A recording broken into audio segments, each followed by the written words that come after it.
اعوذ باللہ من الشیطان الرجیم پناہ مانگتا ہوں میں اللہ کی شیطان مردود سے۔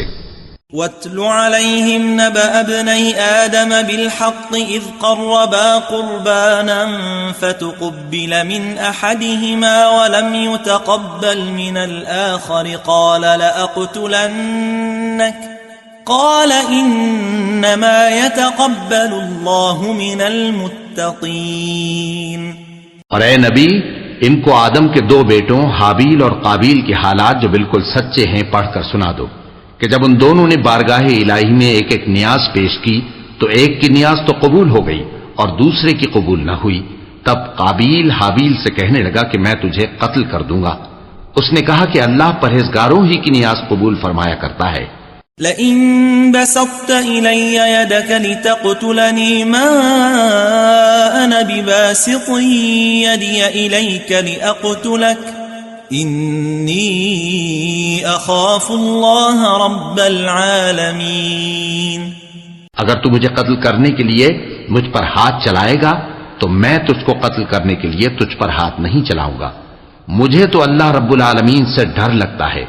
إني أريد أن تبوء بإثمي وإثمك فتكون من أصحاب النار وذلك جزاء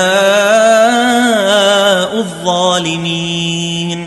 میں چاہتا ہوں کہ تو میرے گناہ کو بھی سمیٹ لے اور اپنے گناہ کو بھی، پھر تو اہل دوزخ میں سے ہو جائے، اور ظالموں کی یہی سزا ہے۔ فطوعت له نفسه قتل أخيه فقتله فأصبح من الخاسرين۔ آخر اس کے یعنی قابیل کے نفس نے اس کو اپنے بھائی کے قتل ہی کی ترغیب دی تو اس نے اسے قتل کر دیا، پھر خسارہ پانے والوں میں ہو گیا۔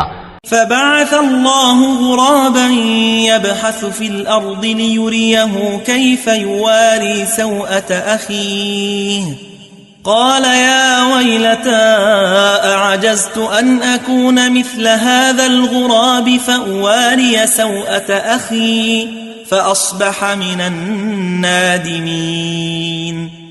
اب اللہ نے ایک کوا بھیجا جو زمین کریدنے لگا تاکہ اسے دکھائے کہ اپنے بھائی کی لاش کو کیسے چھپائے۔ کہنے لگا ہائے کمبختی، مجھ سے اتنا بھی نہ ہو سکا کہ اس کوے جیسا ہی ہوتا کہ اپنے بھائی کی لاش چھپا دیتا۔ پھر وہ پشیمان ہو گیا